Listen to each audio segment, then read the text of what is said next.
Salam aleikum. Antonio Escotado dijo en una ocasión que el liberal debe ser flexible, saber escuchar y aprender, no ir por ahí dando lecciones. Tras lo cual sentenció que los liberales doctrinarios como Mises y Rothbard están más cerca de la barbarie y el totalitarismo de lo que muchos piensan. Yo entiendo que se refería a totalitarismo no político, que sería algo exagerado, sino ideológico, es decir, a fundamentalismo. Y creo que en esto no le falta razón en absoluto. Lo que se critica, obviamente, no es defender los derechos y libertades individuales, ni tampoco oponerse a las pretensiones de los políticos de excederse en sus funciones y abusar de su poder.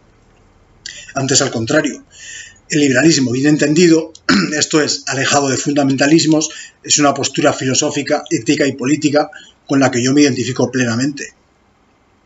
De la misma manera ocurre con la defensa de la democracia, dado que, bien entendida, no implica creer que extendiéndola a cada vez más ámbitos se solucionen todos los problemas. Porque la democracia, como el liberalismo, no se basta a sí misma para cubrir todas las eventualidades. Querer solucionar todos los problemas con la misma herramienta o querer reducirlos todos al mismo es casi la definición más perfecta de fundamentalismo. Si no está en el Corán, es que es falso, y si está, entonces nos sobra. Porque sí, la libertad es vital para el ser humano, y los principios liberales constituyen probablemente la cima y la quinta esencia de nuestra civilización. Precisamente por eso, la defensa de esos principios no puede abstraerse del contexto histórico, político y cultural.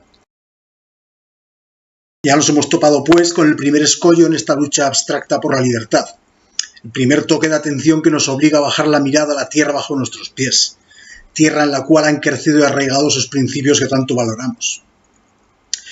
Principios que no vienen, por tanto, del aire ni del sentido común y que por ello es tan difícil trasladar a otros ámbitos culturales. Pero aun dentro del contexto occidental existe una eterna diatriba entre libertad máxima y libertad óptima, la cual analiza muy bien Ricardo Stern en un artículo cuyo enlace les dejaré en la descripción. Y es que a menudo los liberales se enfocan tanto en preservar o ampliar las libertades que se desentienden de otras muchas necesidades humanas, tanto individuales como sociales. Seguro que los que están familiarizados con el discurso liberal habrán oído infinidad de veces sentencias como estas. Cualquier alianza es positiva si nos sirve para debilitar al Estado. Todo lo que vaya en la dirección de reducir el poder del Estado será bienvenido. Mi intención aquí es mostrar la peligrosidad de este postulado, la cual deriva del nihilismo y el fanatismo que a mi juicio lleva implícito. En España, el más claro ejemplo de liberal fundamentalista es Huerta de Soto. Aunque a él no le gusta nada que le llamen liberal, pues se define como anarquista de propiedad privada o anarcocapitalista. Sin embargo, hace tiempo caí en la cuenta de que todas estas etiquetas, las cuales quedan englobadas en la denominación libertario, traducción literal del inglés libertarian, son eufemismos de lo que aquí hemos llamado fundamentalismo liberal. Todo parte de Gustave de Molinari, economista belga que en la misma época que Marx escribía El Capital, propuso por vez primera que los servicios prestados por el Estado gendarme, aquellos que para el liberalismo clásico constituían las funciones propias del Estado, también podrían ser provistos por el mercado. Así, el ejército, la policía y la judicatura quedaban despojados de su anterior clasificación como bienes no económicos y algunos empezaron a plantearse si podrían regirse por las mismas reglas que el resto de servicios provistos por el Estado. Perdón, que el resto de servicios provistos por el sector privado. Como vemos, se trataba de aplicar la lógica del marco teórico liberal a todos los ámbitos y de esta manera cargarse las fronteras entre lo político y lo económico, o más bien despreciar el papel de la política para reducirlo todo a economía. Y esta confusión entre los dos planos, el político y el económico, al cual se suma por si fuera poco el ético, constituye el error central de esta filosofía, la cual llama libertaria, y la razón por la que deriva inmediatamente en fundamentalismo. Sin embargo, hay grados. No podemos hablar de liberalismo fundamentalista en estado puro, aunque la postura del ya mencionado Huerta de Soto se le acerca bastante, así como la de Miguel Ancho Bastos. Pero puesto que para mí, como para Escotado o para Rojas, son tan importantes las ideas como la actitud en lo que al liberalismo se refiere, valoró de una forma muy distinta a ambos. Pues a pesar de compartir la misma cosmovisión, Bastos hace gala de una actitud infinitamente más humilde e infinitamente más abierta al contraste de ideas. Ocurre justo al revés que con Jiménez Los Santos, moderado en las ideas, pero muy poco en su actitud. Bien en la teoría, pero fatal en la práctica. ¿Y qué queréis que os diga? Yo me quedo con Bastos, porque al menos con él se puede debatir, y más allá de que algunas de sus posiciones me parezcan demasiado dogmáticas o reduccionistas, siempre plantea preguntas que enriquecen nuestra comprensión de la ciencia política y económica. Soy generoso al llamar las ciencias.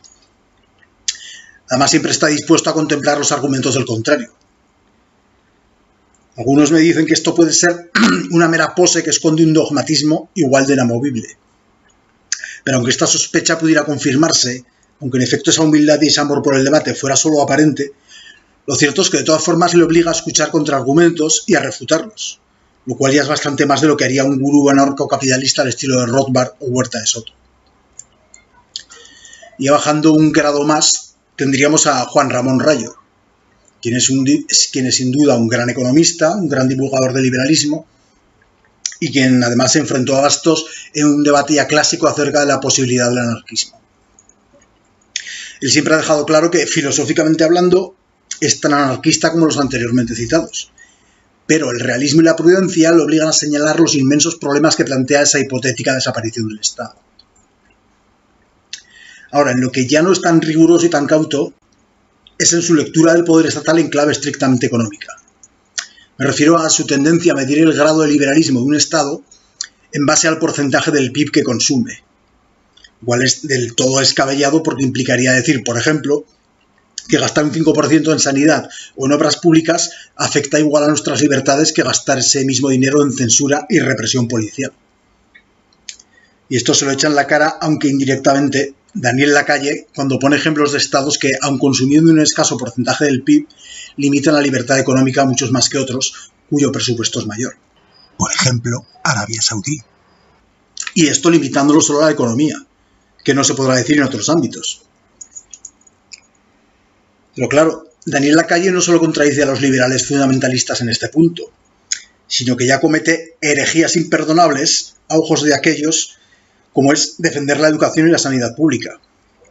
Claro, de ahí que sea odiado por muchos de estos sectarios y tachado de tibio socialdemócrata. A decir verdad, si hasta Rayo ha sido acusado medio en broma, medio en serio, de eso mismo por el gran gurú Huerta de Soto, todos son tibios socialdemócratas comparados con los puros, los cátaros.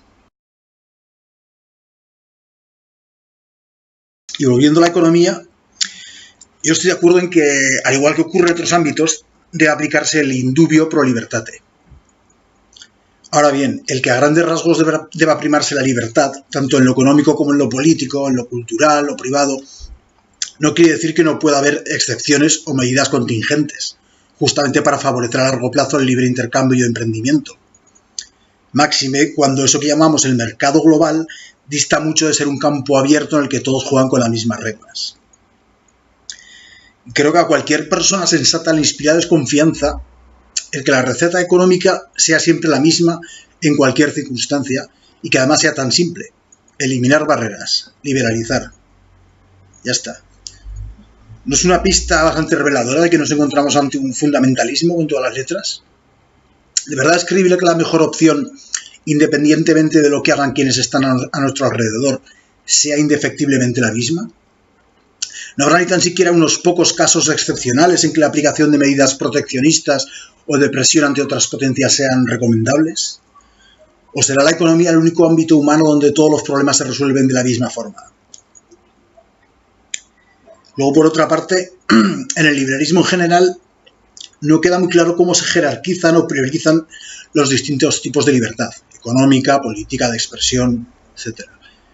Menos claro está aún cómo se miden, cómo se colocan en la balanza todas las posibles conquistas de libertad frente a todas las posibles pérdidas de seguridad, de estabilidad o armonía social.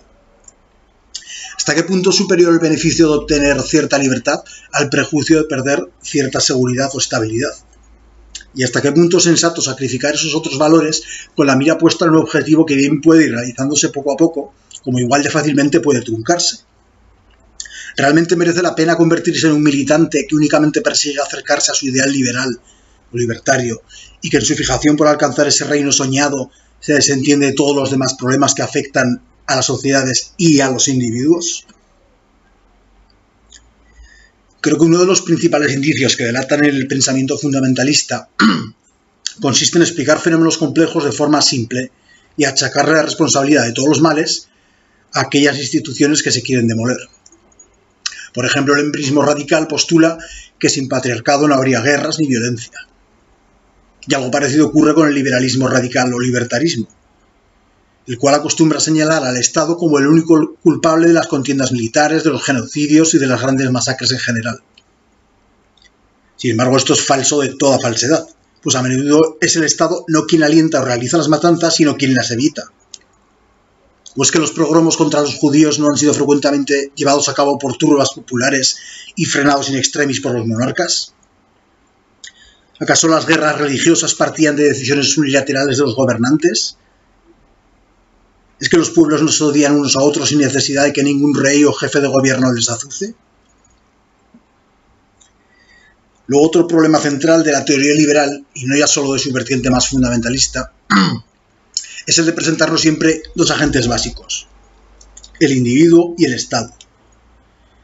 Porque sí, existe un conflicto permanente entre gobernantes y gobernados, y estos últimos deben estar constantemente vigilantes, como diría Jefferson, ya que es muy fácil que el poder corrompa a los políticos e intenten pasarse de la raya a cada oportunidad que tengan. Ahora, el problema de limitarse a estos dos actores, ciudadano y Estado, es que parece que se olvida de un elemento importantísimo de la ecuación. Los otros estados, ¿qué pasa con ellos? Porque no son mónadas leibnizianas, resulta que interaccionan constantemente entre sí. Por lo tanto, una teoría política que no tenga en cuenta los conflictos entre distintas unidades políticas es una teoría tremendamente incompleta y hasta diría que tremendamente engañosa. Porque la competencia entre empresas la tiene más en cuenta que nadie, pero se olvida la mayor parte de las veces de la competencia entre estados, la cual, por cierto, es bastante análoga a la anterior. Una manera, pues, en que la teoría liberal podría enriquecerse mucho y llegar a ser más explicativa, más completa, consistiría en añadir el factor de la competencia interestatal a, digamos, su vocación clásica individuo-estado. Porque donde sí acierta y mucho es en demoler el mito del capitalismo salvaje, carente de controles y frenos. Eso que llaman neoliberalismo se asemeja bastante más a un neoestatalismo. Y claro, hablar de mercados o capitales que están por encima de los estados es una soberana estupidez. El poder sigue estando en la boca del fusil, como bien dijera el infame Mao Zedong. Lo que no quita el que quienes concentran más capital tengan mayor facilidad para comprar el favor de los que portan los fusiles. Sin embargo, también quiero apreciar una contradicción aquí, porque primero se niega que exista o haya existido jamás un libre mercado, lo cual es rigurosamente cierto. Pero al mismo tiempo se suele hablar del comercio global como si lo hubiese. Se critican los pactos bilaterales y se nos dice que si realmente defendemos el libre comercio, debemos abrirnos a él unilateralmente y que todo lo demás vendrá dado. Pero puesto que el mercado global es una abstracción y lo que existe en realidad es un conjunto de mercados nacionales intervenidos en distinto grado y forma, sirviendo todos ellos a las estrategias más o menos acertadas de esos estados, entonces aplicar esta fórmula parece implicar cierto autismo, por no decir una completa farsa.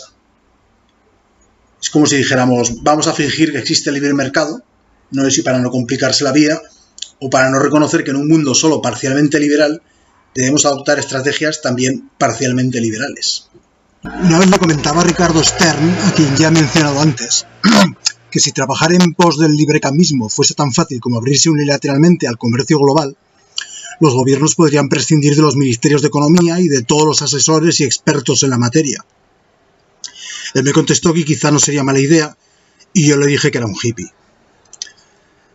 Tras lo cual, un amigo suyo, Sergio Barrera, me dio la razón sentenciando que en el tira y afloja arancelario entre los estados funciona el dilema del prisionero. Y ahí lo dejo como última sugerencia de reflexión. Ya no les mareo más. Hasta la próxima.